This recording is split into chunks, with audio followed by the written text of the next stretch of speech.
السلام علیکم ورحمۃ اللہ وبرکاتہ۔ رمضان کی فضیلت۔ رسول صلی اللہ علیہ وسلم نے فرمایا، جب رمضان المبارک آتا ہے تو جنت کے دروازے کھول دیے جاتے ہیں اور دوزخ کے دروازے بند کر دیے جاتے ہیں اور شیطان کو قید کر دیا جاتا ہے۔ رمضان کریم۔ آپ صلی اللہ علیہ وسلم نے فرمایا، جنت کا ایک دروازہ صرف روزے داروں کے لیے مخصوص ہوگا، اس سے روزے داروں کے سوا کوئی اور نہیں گزرے گا۔ رسول صلی اللہ علیہ وسلم نے ارشاد فرمایا، روزے دار کو قیامت میں میرے حوض سے پانی پلایا جائے گا، پھر اس کو جنت میں داخل ہونے تک پیاس نہیں لگے گی۔ روزے دار، تیرے صبر کی کوئی مثال نہیں اے مسلمان۔ لبوں پر پیاس کی شدت اور ہاتھ میں وضو کا پانی ہے۔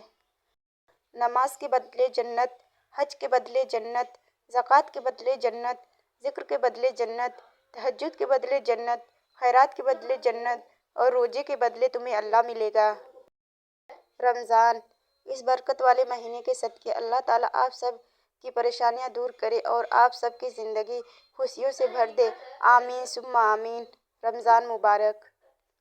حضرت علی رضی اللہ عنہ نے فرمایا، اگر رزق عقل و دانش سے ملتا تو جانور اور بیوقوف زندہ ہی نہیں رہتے۔ حضرت علی رضی اللہ عنہ۔ زندگی استاد سے زیادہ سخت ہوتی ہے۔ استاد سبق دے کر امتحان لیتا ہے اور زندگی امتحان لے کر سبق دیتی ہے۔ حضرت علی رضی اللہ عنہ نے فرمایا، جب تم پریشان ہو تو یہ دعا پڑھو، حسبنا اللہ و نعم الوکیل، پریشانی ختم ہو جائے گی۔ تم کسی کا کچھ مت بگاڑو، اللہ تمہارا کچھ بگڑنے نہیں دے گا۔ ماہ رمضان میں گھر والوں کے خرچ میں کشادگی کرو، کیونکہ ماہ رمضان میں خرچ کرنا اللہ تعالیٰ کی راہ میں خرچ کرنے کی طرح ہے۔ روایت میں ہے، جو حلال کمائی سے رمضان میں روزہ افطار کرائے، رمضان کی تمام راتوں میں فرشتے اس پر درود بھیجتے ہیں اور شب قدر میں جبریل اس سے مصافحہ کرتے ہیں۔ سحری۔ رسول صلی اللہ علیہ وسلم نے فرمایا، سحری کھاؤ کہ سحری کھانے میں برکت ہے۔ رسول صلی اللہ علیہ وسلم نے فرمایا، جس نے رمضان کے روزے کو فرض سمجھ کر ثواب کی نیت سے رکھا وہ بخشا گیا۔ یا اللہ، عرشہ رحمت ختم ہونے سے پہلے ہم پر اپنی رحمت کی بارش برسا دے۔ جو بندہ پانچوں نمازیں پڑھتا ہے اور رمضان کا روزہ رکھتا ہے اور زکوٰۃ دیتا ہے اور ساتوں کبیرہ گناہوں سے بچتا ہے، اس کے لیے جنت کے دروازے کھول دیے جائیں گے اور اس سے کہا جائے گا کہ سلامتی کے ساتھ داخل ہو۔ رسول صلی اللہ علیہ وسلم نے فرمایا، رمضان میں ذکر اللہ کا عمل کرنے والوں کو بخش دیا جاتا ہے اور اس مہینے میں اللہ تعالیٰ سے مانگنے والا محروم نہیں رہتا۔ اچھائیوں کے لیے لازم نہیں کہ لوگوں کے ساتھ اچھا کیا جائے، اچھائی یہ بھی ہے کہ بس کسی کے ساتھ برا نہ کیا جائے۔ سنہری باتیں۔ آنسو کا جاری نہ ہونا دل کی سختی کی وجہ سے ہے۔ دل کی سختی گناہوں کی کثرت کی وجہ سے ہے۔ گناہوں کی کثرت موت کو بھولنے کی وجہ سے ہے۔ موت سے غفلت لمبی امیدوں کی وجہ سے ہے۔ لمبی امیدیں دنیا سے محبت کی وجہ سے ہے۔ دنیا کی محبت ہر گناہ کی جڑ ہے۔ مانگ لو گڑ گڑا کر خدا سے، ابھی مغفرت سستی ہے۔ کہتے ہیں کہ رمضان میں رب کی رحمت برستی ہے۔ تین چیزیں ایک جگہ پرواز پاتی ہیں، پھول کانٹے خوشبو۔ تین چیزیں پردہ چاہتی ہیں، خانہ عورت دولت۔ تین چیزیں چھوٹی نہ سمجھے، قرض مرض فرض۔ تین چیزوں کو بڑھاؤ، عقل اہمیت محبت۔ تین چیزیں ہر ایک کی جدا ہوتی ہیں، صورت سیرت قسمت۔ تین چیزیں انسان کو تباہ کر دیتی ہیں، حرص حسد غم۔ تین چیزیں بھائی کو بھائی کا دشمن بنا دیتی ہیں، جنگ زر زمین۔ تین چیزیں حافظ کو قوت دیتی ہیں، روزہ مسواک تلاوت قرآن۔ تین چیزیں زندگی میں ایک بار ملتی ہیں، والدین حسن جوانی۔ 6 باتیں جو زندگی کو خوبصورت بناتی ہیں۔ نمبر 1، ہاتھوں کی خوبصورتی کے لیے اپنے ہاتھوں سے صدقہ دیں۔ نمبر 2، آواز کی خوبصورتی کے لیے قرآن پاک کی تلاوت کریں۔ نمبر 3، آنکھوں کی خوبصورتی کے لیے اللہ کے خوف سے آنسو بہائیں۔ نمبر 4، چہرے کی خوبصورتی وضو کی عادت ڈالیں۔ نمبر 5، دل کی خوبصورتی کے لیے اپنے دل میں اللہ کی یاد بسائیں۔ نمبر 6، دماغ کی خوبصورتی کے لیے اللہ کی بارگاہ میں سجدہ کریں۔ اچھی بات پھیلانا صدقہ جاریہ ہے۔ شیئر کریں اور دوسروں کی زندگیاں پرسکون بنائیں۔ اچھی ماں کی تربیت۔ عورت کی عزت کرو، اس لیے نہیں کہ وہ عورت ہے، بلکہ یہ ثابت کرنے کے لیے کہ آپ کی تربیت ایک اچھی ماں نے کی ہے۔ پرندہ جب اڑنے کی ٹھان لے تو ہواؤں کو راستہ دینا ہی پڑتا ہے۔ ہر حال میں اللہ کا شکر ادا کیا کریں۔ قرآن پاک بھی الحمدللہ سے شروع ہوتا ہے۔ سورہ یوسف سکھاتی ہے، بیمار صحت یاب ہو جاتے ہیں، غم خوشبو میں تبدیل ہو جاتے ہیں، مشکلیں آسانیوں میں تبدیل ہو جاتی ہیں، کھوئے ہوئے مل جاتے ہیں، بے شک سب اللہ کے حکم سے ہیں۔ حضرت علی رضی اللہ عنہ، نماز کی فکر اپنے اوپر فرض کر لو، خدا کی قسم دنیا کی فکر سے آزاد ہو جاؤ گے اور کامیابی تمہارے قدم چومے گی، بے شک۔ حضرت علی رضی اللہ عنہ، جب تمہاری جان کو خطرہ ہو تو صدقہ دے کر جان بچاؤ، اور جب تمہاری دین کو خطرہ ہو تو جان دے کر دین بچاؤ۔ نماز کے 10 فائدے۔ نمبر 1، چہرے کی نورانیت۔ نمبر 2، دل کا نور۔ نمبر 3، جسم کی راحت۔ نمبر 4، قبر میں ساتھی۔ نمبر 5، نزول رحمت کا ذریعہ۔ نمبر 6، جنت کی چابی۔ نمبر 7، میزان حساب کا وزن۔ نمبر 8، اللہ تعالیٰ کی رضا۔ نمبر 9، جنت کی قیمت۔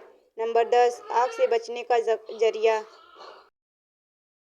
حضرت علی رضی اللہ عنہ نے فرمایا، خدا کے نزدیک کسی انسان کی عزت اتنی زیادہ ہوتی جاتی ہے، اس کا امتحان بھی اسی قدر سخت ہوتا جاتا ہے۔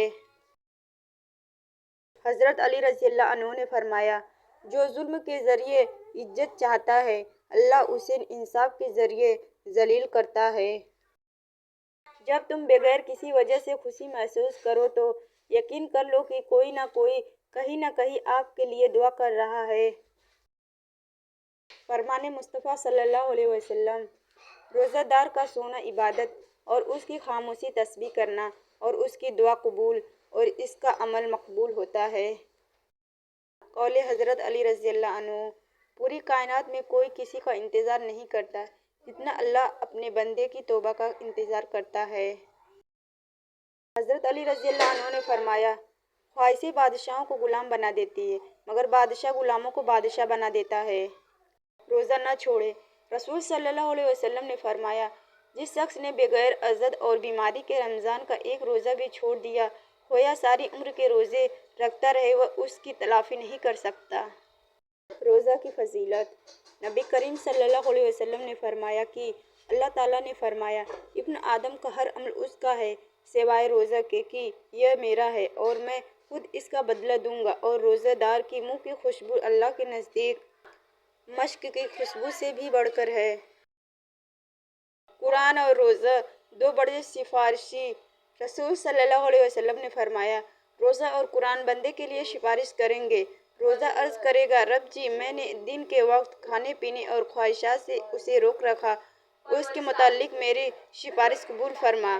اور قرآن عرض کرے گا، میں نے اسے رات کے وقت سونے سے روکے رکھا، اس کے متعلق میری سفارش قبول فرما۔ ان دونوں کی سفارش قبول کی جائے گی۔ معاف کر کے آگے بڑھ جائیے ان سب لوگوں کو جنہوں نے دل دکھایا، تہمت لگائی، برا بھلا کہا، آپ کے لیے غلط بات کہی، آپ کو پریشان کیا۔ یقین جانیے، آپ کا رب کچھ نہیں بھولتا، اور وہ جب حساب برابر کرتا ہے تو ناانصافی نہیں کرتا۔ کسی نے پوچھا، صبر کیا ہے؟ لبوں پہ پیاس کی شدت اور ہاتھوں میں وضو کا پانی۔ روزہ کیا ہے؟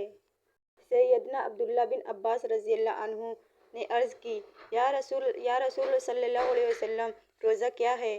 نبی کریم صلی اللہ علیہ وسلم نے فرمایا، یہ قرض ہے جس کا بدلہ دیا جائے گا۔ رمضان آ گیا۔ 4 دن سگریٹ پی کر کہتے ہیں عادت ہو گئی ہے، موبائل استعمال کر کے کہتے ہیں عادت ہو گئی ہے، لیکن کاش رمضان کا پورا مہینہ نماز پڑھ کر بھی کوئی کہے ہمیں نماز کی عادت ہو گئی ہے۔ رمضان، یا اللہ پاک اس رمضان کو ہماری زندگی کا بہترین رمضان بنا دے، آمین۔ نبی اکرم صلی اللہ علیہ وسلم نے فرمایا، سحری کھاؤ کیونکہ سحری کھانے میں برکت ہے۔ روزہ دار غلطی سے کچھ کھا پی لے تو رسول صلی اللہ علیہ وسلم نے فرمایا، جب کوئی بھول گیا اور کچھ کھا پی لے تو اسے چاہیے کہ اپنا روزہ پورا کرے، کیونکہ اس کو اللہ نے کھلایا اور پلایا۔ روزے کا بدلہ۔ رسول صلی اللہ علیہ وسلم نے فرمایا کہ اللہ فرماتے ہیں، انسان کا ہر عمل اس کی ذات کے لیے ہے سوائے روزے کے، کہ وہ خاص میرے لیے ہے، میں ہی اس کا بدلہ دوں گا۔ روزے کا اجر۔ نبی کریم صلی اللہ علیہ وسلم نے فرمایا، جنت میں ایک بالا خانہ ایسا بھی ہے جس کا ظاہر باطن سے اور باطن ظاہر سے نظر آتا ہے۔ یہ اللہ نے اس شخص کے لیے تیار کیا ہے جو لوگوں کو کھانا کھلائے، نرمی سے بات کرے، تسلسل کے ساتھ روزے رکھے اور اس وقت نماز پڑھے جب لوگ سو رہے ہوں۔ افطاری کی خوشیاں۔ حضور صلی اللہ علیہ وسلم نے ارشاد فرمایا، روزے دار کے لیے خوشیاں ہیں، ایک افطار کے وقت اور دوسری خوشی اپنے رب سے ملاقات کے وقت۔ اس مہینے میں نصیب لکھے جاتے ہیں، یا رب ہر بیٹی کے نصیب میں خوشیاں لکھ دے، ہر بیٹی کے گھر میں رزق لکھ دے، ہر بیٹی کے بھائی کی حفاظت لکھ دے، ہر بیٹی کو دنیا کا ہر سکون لکھ دے۔ آمین ثم آمین۔ یا اللہ، جتنی بھی خواتین سحری و افطاری کی مشقتیں برداشت کر کے تیرے بندوں کو روزہ رکھوا رہی ہیں، سب کو جنت کی شہزادیاں بنا دے، آمین یا رب العالمین۔ سورہ یاسین پڑھنے کا ثواب۔ رسول صلی اللہ علیہ وسلم نے فرمایا، ہر چیز کا ایک دل ہوتا ہے، قرآن کا دل سورہ یاسین ہے، جو شخص سورہ یاسین پڑھتا ہے اسے 10 قرآن پڑھنے کا ثواب ملتا ہے۔ رمضان۔ یا اللہ، اس ماہ رمضان کو ہمارے لیے رحمت اور بخشش کا ذریعہ بنا دے، آمین یا رب العالمین۔ میرے پیارے رب، اس پیارے مہینے کے صدقے میں لکھ دے ہمارے نصیب میں برکت والا رزق اور ایسی زندگی جس میں تیری رضا شامل ہو۔ مانگ لو گڑ گڑا کر خدا سے ابھی مغفرت سجتی ہے، کہتے ہیں کہ رمضان میں رب کی رحمت برستی ہے۔ پہلے عشرے کی دعا۔ رب اغفر وارحم وانت خیر الراحمین۔ اے میرے رب، مجھے بخش دے اور مجھ پر رحم فرما، اور تو ہی سب رحم کرنے والوں سے بڑھ کر رحم کرنے والا ہے۔ ان لوگوں جیسا نہ ہو جانا جو بھری محفل میں شیطان پر لعنت بھیجتے ہیں پھر بھی تنہائی میں اسی کی پیروی کرتے ہیں۔ جب اللہ تعالیٰ کسی بندے سے دوستی کرنا چاہتا ہے تو اس کی زبان پر اپنا ذکر اور دل پر اپنی فکر کے دروازے کھول دیتا ہے۔ اگر یہ ویڈیو آپ کو پسند آتی ہے تو ویڈیو کو لائک، شیئر اینڈ کومنٹ کیجیے، اور ہاں، ابھی تک آپ نے میرے چینل کو سبسکرائب نہیں کیا ہے تو ضرور سبسکرائب کر لیجیے، کیونکہ میں ڈیلی ایسی ویڈیو اپلوڈ کرتی ہوں۔ ملتے ہیں پھر کسی نیکسٹ ویڈیو میں، تب تک کے لیے اللہ حافظ۔